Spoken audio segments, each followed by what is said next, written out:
The devil is not that big. If you forbid him with your mind, your will, and your words, your mouth, he cannot enter into your life. He does not have the authority to enter into your life.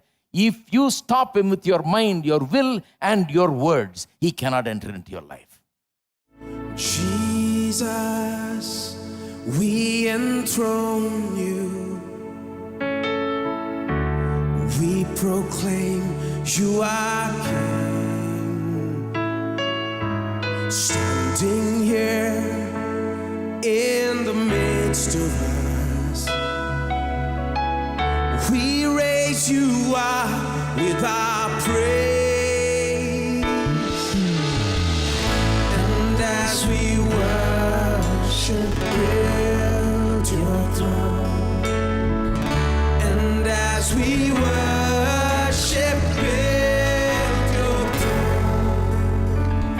And as we worship, build your throne. Come, Lord Jesus, and take your place.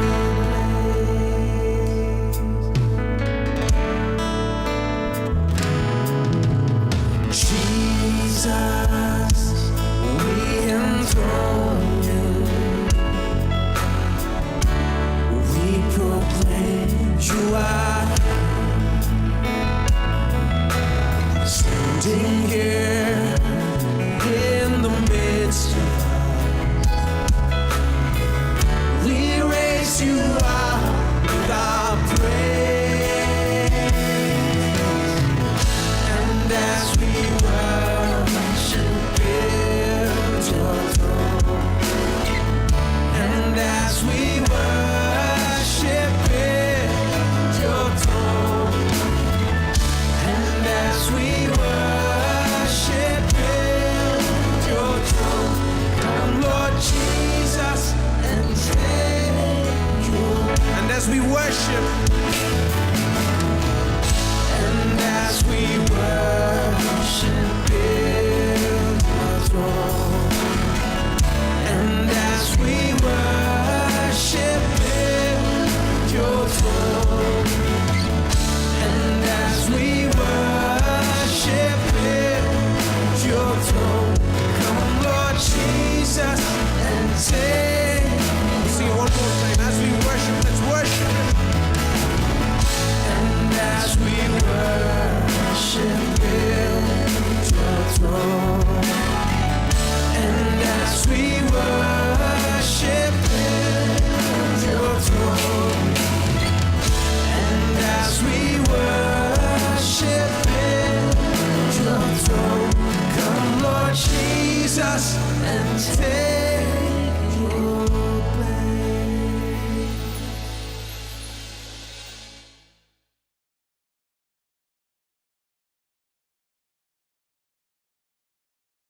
Job chapter 6. He found that out in the hard way, and we can find it out in the easy way. Because Job, the book of Job, is written for us. Look at chapter 6, verse 24. Teach me, and I will hold my tongue. Cause me to understand wherein I have erred.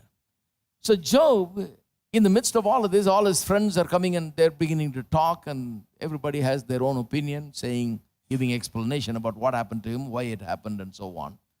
Job's head is rolling. He's just unable to comprehend and understand. At one point, he literally cries out. He says, teach me, and I will hold my tongue. I won't speak. You teach me. Somebody teach me, he says. Somebody show me. Cause me to understand where I went wrong. Why? Why did this happen? I'm a good man, upright man, blameless man, feared God, shunned evil. Yet why did this happen? Can anybody make me to understand? He cries out. And what went wrong? The book of Proverbs puts it in a nutshell. What went wrong with Job's life? I say to you, a spiritual law has been violated. Read Proverbs chapter 6, verse 2. What is that spiritual law? It is stated in this way. You are snared by the words of your mouth. You are taken by the words of your mouth. You are snared by the word of your mouth. You are taken captive literally by the words of your mouth. Because of the mouth, things begin to happen. Now, Job is going to understand this. He's going to understand how important his words are, how important it is for him to speak the right words. He's going to see it. Turn to Job chapter 38. Now, from chapter 38, things become very interesting. Until 38, all his friends are talking, Job is talking back, and so on. And you read a lot of stuff, My bed will comfort me in all his trouble, He's got now sickness on top of all the loss that he has experienced. He says, when I say my bed will comfort me, my couch will ease my complaint, then you scare me with dreams and terrify me with visions. For that man at that time, everything that's happening, even his dreams and visions, he thinks God is trying to scare him through visions and dreams. He's telling God, God, why are you giving me bad? He says to God, God, why are you giving me bad dreams? I thought at least in my bed I'll be happy. At least I'll get some rest and comfort. And I'm laying down on my bed and you're scaring me with your dreams and visions, he says. So for Job, in Job's thinking, everything that's happening to me, God is doing it. God must be doing it. Why is he scaring me with visions and dreams, Now there are people like that even today. They see Friday the 13th and go to sleep. And they're scared. And they're troubled. And they get up and say, why God? Even in my bed, you're scaring me. Well, he's not scaring you. God is not playing the fool with you. And he's not in the business of scaring people. The Bible says he gives his sleep. He gives his beloved sleep. God is one who gives sleep. The one who takes away your sleep is not God, my friend. So Job in his thinking is all disoriented. He says, why are you scaring me? When I sleep, I'm getting bad dreams. He's blaming God for the bad dreams, And the bad dreams could be very well because of his fears. Now look at chapter 38, and there is a wonderful verse here that is pointing to the exact problem here. Chapter 38, verse 33. Chapter 38 onwards, it's getting very interesting because God is speaking here. Now it makes real sense. You must really study chapter 38 all the way to the end, verse chapter 42, right? Now, God begins to speak. Look at what God says at one point. He says, do you know the ordinances of the heavens? Can you set their dominion over the earth? Now, that's New King James Version. But let me read it to you from the Living Bible. You will understand very plainly. The word ordinance, is referring to law, right? So God is talking something about a law. Do you know the ordinances or the law of the heavens? But look at the Living Bible. Puts it very simply like this. Do you know the laws of the universe and how the heavens influence the earth? In other words, God is saying, do you know the laws of the universe that the God of heaven has established and how they influence the earth, how it's working in your life? Do you know that there are, let me put it in my words now. I've read to you New King James, then I read to you TLB. Now this is SPC now. All right. Let's put it this way because we need to bring it home today. What is he saying? He's saying, do you know the spiritual laws that I put in place? Do you know the spiritual laws I have put in place affect the natural laws of this earth? God is saying, do you know that the spiritual laws that I have put in place affect the natural laws of this earth? Even more simply, do you know that the spiritual laws that I have established affect your life here on this earth and make a difference here in your life on this earth? You're living on this earth on a natural level. God says, I've established some spiritual laws. These spiritual laws govern our natural life on this earth. What is that spiritual law? That spiritual law is this law, that you're snared by the words of your mouth. Mouth, you have to be careful. Your mind is the hedge and your mouth is the hedge. That's the spiritual law. I've established this law. And if you're not careful with your mind and with your mouth, you may be a good man, you may be blameless, you may be upright, you may shun evil and fear God and all of that. But if you violate that spiritual law which influences things on earth, then you are in trouble. A good man may climb up to the second floor of a building and decide to not take the steps down but jump. He's a good man. But he's going to break something for sure and probably be dead by the time he gets to the ground. He's a good man, but a dead man. Good man, but broken his legs. Good man, but counting his bones, What's the use of being a good man? A good man should also be a very knowledgeable man and operate by the laws that govern this earth. So God is saying, do you know that I have established some spiritual laws? Laws concerning your mind and your mouth. Law that says whatever you say, you will have. Law that says confession brings possession. That's a law. I have established this law. God said, and it was so in the beginning. That's how creation happened. God said, and it was so. And God made man in his own image and likeness so that man would say, and it will be so in his life. God has made man with his established law that man would be like God so that whatever he says is what he will have. So God is telling him, do you know the spiritual laws I have established that govern the earth today? That's the problem. Proverbs 18:21 puts the spiritual law like this. 18:21. Death and life are in the power of the tongue, and those who love it will eat its fruit. Very famous verse. But have you understood that? Death and life are in the power of the tongue. Notice that it doesn't say death and life are in God's hands. No. It could have said that, and I would have been glad. So we can blame God for everything. I would prefer that so that I can be free from all the blame. Right? But it doesn't say that. It says death and life are in the power of the tongue. It doesn't say death and life are in the hands of the devil.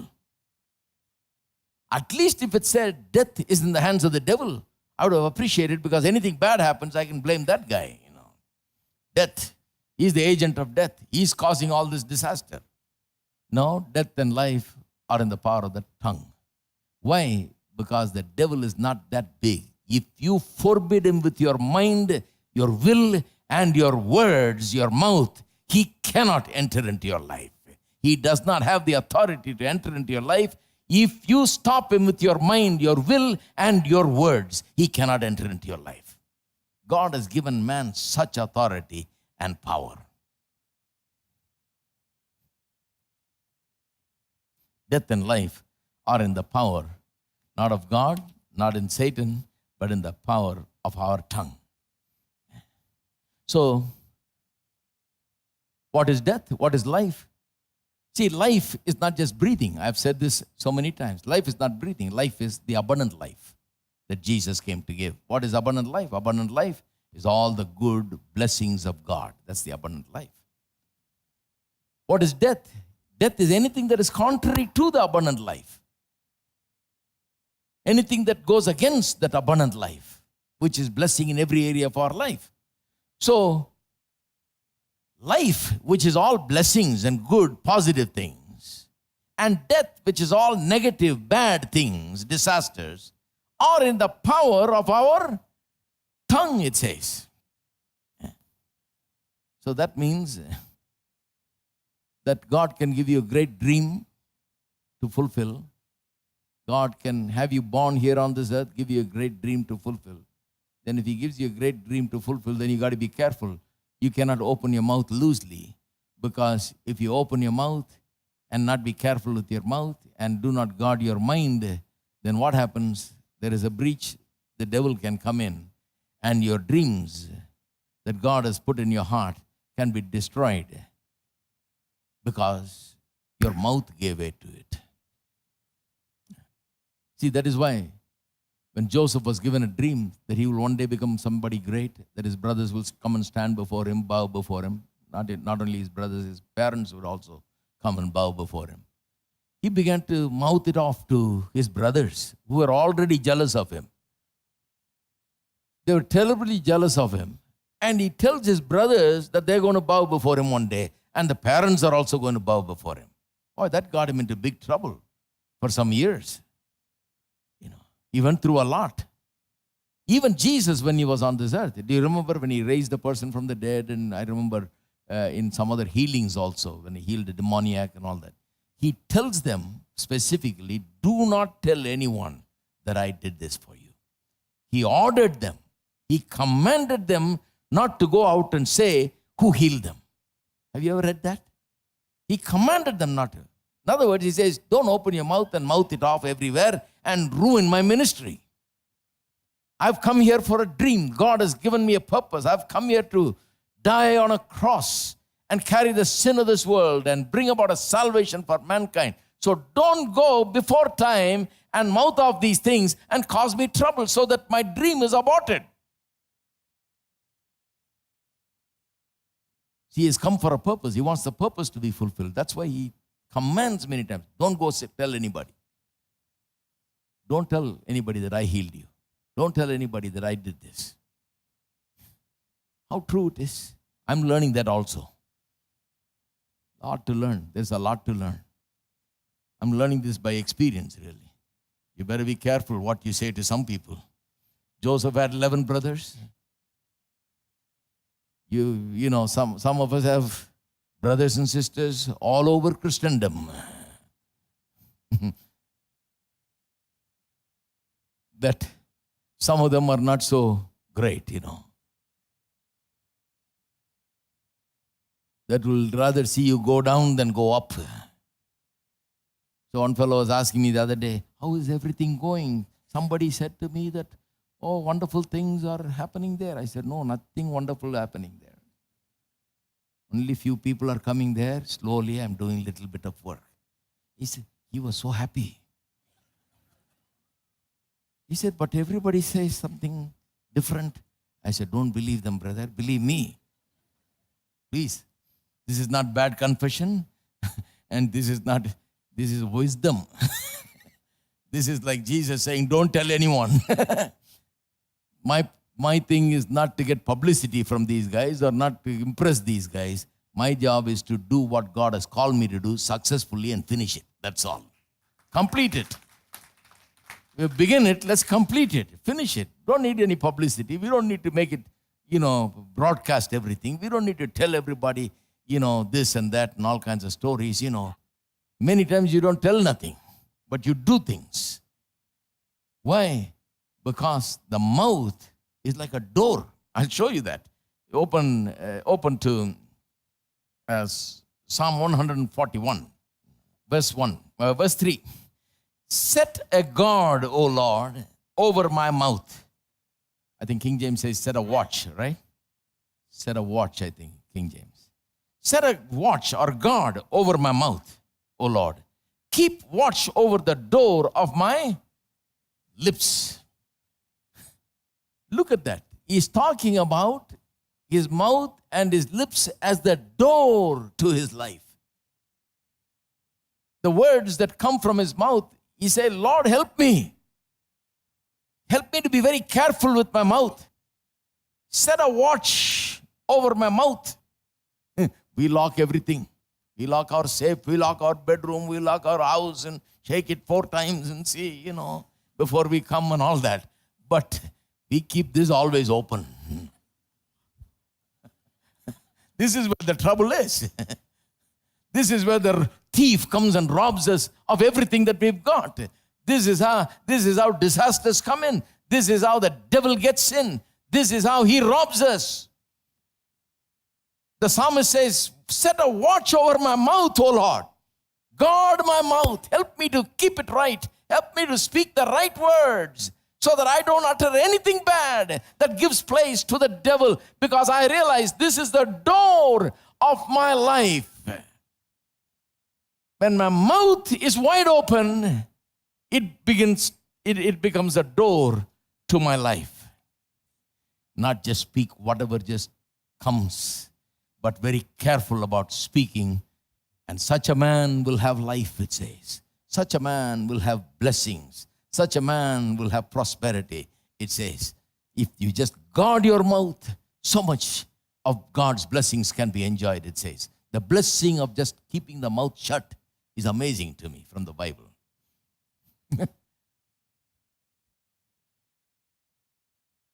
So the lips, the mouth is the door. What is Job doing? Job has been talking fear all the time. He's afraid. Talking fear night and day. Talking fear all the time. Every day he was offering sacrifices morning and evening because he believes one of his children might have sinned. Just imagine a man talking fear every day, morning and evening, all the time. He's talking fear, acting by fear. Sacrifices are not offered to worship God. It's offered in fear. It's like people going to church in fear. Reading the Bible in fear. Praying in fear. They've got a wrong idea about God. They think God is going to smack them on their head, you know. They think God of having a cricket bat in his hand and, you know. You didn't read your Bible, you know. And a lot of that kind of preaching sometimes goes on, so that gives way to that kind of thing, you know. Anytime you break your hand or something, or you just fall down and have a little scratch or something, they say, see, you didn't come to church last Sunday. How many times they told me when I was young? You know. Not for not going to church, because I was there in church every time. But for example, I didn't pray or read the Bible or disobeyed or something like that. They'll say, see, scratch. Next time, the leg will be gone. So many times I'd just go and say, God, please, you know, don't take my leg. Don't take my hand. What an attitude it creates about God, you know. What a fear it brings about. And this becomes the door through which disasters happen. When you constantly operate on it, just imagine you going in a motorcycle with fear, you know. Leg might be broken, you know. Because I didn't pray 1 hour today, just prayed 15 minutes, you know. Right then you're ready for an accident. Because, you know, these kinds of things yield itself to that. All right, turn to 39, Psalm 39. So mouth is the door. Psalmist says, guard my mouth. Keep a watch over my mouth. Psalm 39, verse 1. I said, I will guard my ways, lest I sin with my tongue. I will restrain my mouth with a muzzle, while the wicked are before me. Here I want you to notice what he says. I will restrain my mouth with a muzzle while the wicked are before me. The wicked refers to the devils. You know, the devil is always perching somewhere nearby, always waiting. In the Job story, it says that the devil was watching him from outside and saw that he has a hedge around him. Job had so much riches and had a hedge around him. God has blessed him and is protecting him night and day with a hedge round about him. Still he got in because Job opened the door. So the devil, the same devil that was watching over Job, is watching over everybody. Wanting to somehow get over that mind and that mouth, that hedge that God has given to every man. Somehow cause you to believe and to speak. Cause you to get it in your mind, the wrong ideas in your mind, and begin to speak so that he can somehow have an entry into your life. He's always perching and waiting for you to utter things that will bring about a breach in that wall, in that door.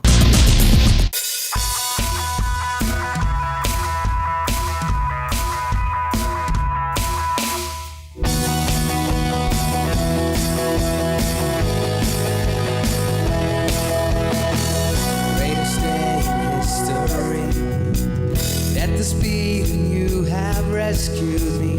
Sing it out, Jesus is alive. Cross the empty grave, Life eternal you have wondered. Shout it out, Jesus is alive. He's alive. And oh, happy day, you wash my sin away. Oh, happy day, I'll never be the same. Forever I am changed. When I stand in that place, free at last, meeting face to face.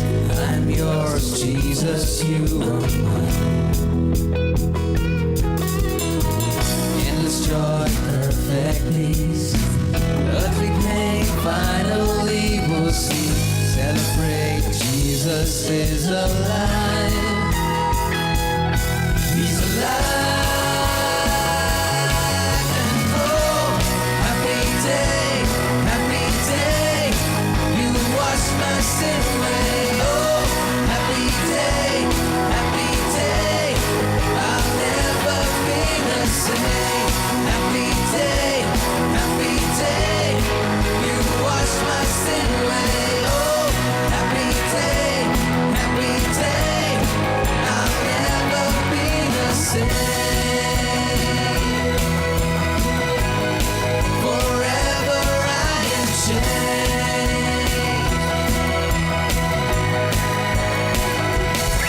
And oh, what a glorious day, what a glorious way that you have saved me. And oh, what a glorious day, what a glorious day.